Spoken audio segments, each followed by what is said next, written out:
Welcome again to the Death Row and Executions channel. I'm Paco Rivera. You can also follow me on Facebook for updates and more Death Row news. There will be a link to my Facebook in the description below. Also, check out my other channel here on YouTube called The Maximum Sentence, where I cover recent crimes and convictions and a maximum penalty handed down. There will be a link for that as well. While growing up, Death Row inmate Richard Lee Tabler's parents were separated. He lived with his mother for periods of time in Florida and Nevada, but had lived more often with his father in California. Tabler was in and out of jail quite a few times for various reasons: burglary, escaping from a police car while handcuffed, and threatening to kill his parole officer's family, and other crimes. In November of the year 2004, in Killeen, Texas, Tabler, 25 years old at the time, had committed double murders twice that month. Once on November 26th, which was Thanksgiving Day, and then two more people 2 days later on November 28th. For the first two murders, he was accompanied by an 18-year-old accomplice named Timothy Payne. Sometime before the murders, Tabler had said that he had been working security at a nightclub in Killeen, Texas, that was owned by a 25-year-old man named Mohamed Amine Rahmouni. The place was called Teaser's Gentlemen's Club. We'll call it what it is. It was a strip club where women danced nude or partially nude. Anyway, a manager from the club would later inform authorities that Tabler was never an employee there, just a regular customer that was asked to leave because he was harassing the dancers. As Teaser's was within a few miles of a military base, Fort Hood, business was probably very good there. As a matter of fact, it was located at 3300 South Fort Hood Street. According to Tabler, following some conflicts at the nightclub, Rahmouni fired Tabler. Richard Tabler would later say that during a heated exchange of words, that Rahmouni had threatened to kill his family, Tabler's family, which is what led Tabler making plans to murder Rahmouni. On November 26, Thanksgiving Day, 2004, Tabler called Rahmouni on the phone and enticed him with a fake offer of selling him very expensive stereo equipment for only $1,500. He told Rahmouni to meet him in a parking lot at a local business that Rahmouni was familiar with. The meeting was to take place at 2 o'clock in the morning in that parking lot. Tabler drove to the location with his friend Timothy Payne seated beside him. Timothy Payne, by the way, at the time was a soldier stationed at Fort Hood, right there near Killeen, Texas. Tabler was armed with a 9mm gun, and Payne took with him a camcorder, excited about recording the whole event, a murder. Rahmouni arrived in the parking lot accompanied by a 28-year-old friend in the car named Haitham Frank Zayed.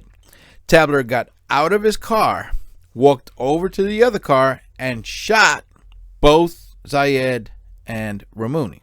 He then opened the car doors and dragged the bodies out onto the ground. He shot Rahmouni again when Tabler saw that he was still moving. Tabler then took their wallets and a black bag that was in the car. He looked for the $1,500 that he expected to get for the stereo equipment that never existed, but didn't find it. The cameraman, Timothy Payne, recorded everything on video with the camcorder. Payne later showed the video to a friend, but then destroyed the tape. Tabler had bragged to a roommate about the double killing, and for fun, he called the Bell County Sheriff's Office anonymously to claim responsibility for the murders and that he would do it again soon. As it turns out, Tabler had created a hit list of 11 employees of the nightclub that he planned to kill. 2 days after the murders of Rahmouni and Zayed, he chose from the list 16-year-old Amanda Benefield and 18-year-old Tiffany Loraine Dotson. Both worked as dancers at the club. He lured the girls by promising to give them some drugs. Tabler took them to a lake at a state park, where he then used the 9mm gun to shoot both of them. After murdering Amanda and Tiffany, Tabler again called the sheriff's office to taunt them about the new killings and stated that if police did not close down Rahmouni's club, he would murder all the employees there. How was this club still operating after the owner was killed 2 days ago? Anyway, regarding the 2 girls that were killed, after their bodies were discovered, authorities were able to quickly identify the 18-year-old Tiffany, but they couldn't figure out who the other girl was until a month later when they learned that the 16-year-old Amanda was a runaway from Louisiana. After interviewing other employees at the club, police quickly suspected Richard Tabler as the likely killer. And while committing a robbery and getting arrested, on the same day that Tabler killed the 2 girls, he was linked to the 2 double murders, the 4 murders. Tabler confessed to everything he had done. He also named Timothy Payne as the man who accompanied him when he killed Rahmouni and Zayed. So police then went out and also arrested Payne. Even though Richard Tabler gave a full confession, by the time of trial, he had changed his mind and said, "I didn't do it. I didn't kill anyone." That didn't work. Tabler went on trial for the murders of the 2 men. He was found guilty and sentenced to death. And because he was sentenced to death, there has been no trial for the murders of the 2 girls.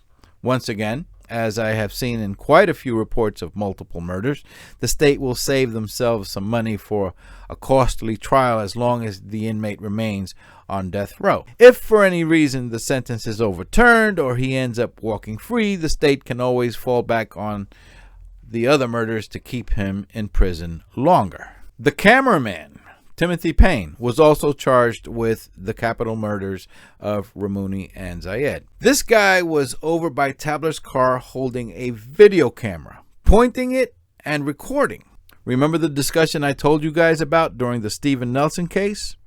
The law of parties discussion? If you were present, if you participated in any way, if you didn't try to stop it, if you failed to report it immediately after it happened, you can receive the same penalty as the killer. As it turns out, however, Payne, who is now 37 years old, was sentenced to life in prison with the possibility of parole after 40 years in the year 2044. Even though Tabler tried as best he could to keep himself from getting a death sentence, in 2008, while on death row, he attempted to commit, he tried to end his own life. YouTube doesn't like it when I use the other S word. Tabler has continued committing crimes while locked up, smuggling cell phones into the prison and also making telephone calls and sending letters to the senator's office saying that he was going to kill the senator and the senator's family. Unfortunately, with this case, I can't give a special tribute to the memory of the victims' lives. I found very little information on the 4 victims, and the only photos I found was one for Tiffany, who grew up in Sierra Madre, California, and has one sister named Crystal. I found only a gravesite photo for Amanda, the victim who was just 16 years old. The club owner, Mohamed Amine Rahmouni, was originally from the country of Morocco, and according to interviews conducted by reporters, he was very difficult to deal with. In one person's words, you either loved him or you hated him. And I found absolutely nothing on Haitham Frank Zayed, who was in the car with Rahmouni when the 2 men were killed by Richard Tabler. As I mentioned in my last video, there are 2 executions scheduled for February 13th. Richard Tabler in Texas and James Ford in Florida. A video on that case appeared on this channel a few days ago. Please remember to hit the subscribe button for more death row and upcoming execution stories so that you're alerted when the next one comes out. You can also follow me on Facebook for updates. There will be a link to my Facebook in the description below. My name is Paco Rivera. Thank you for watching. Take care and bye for now.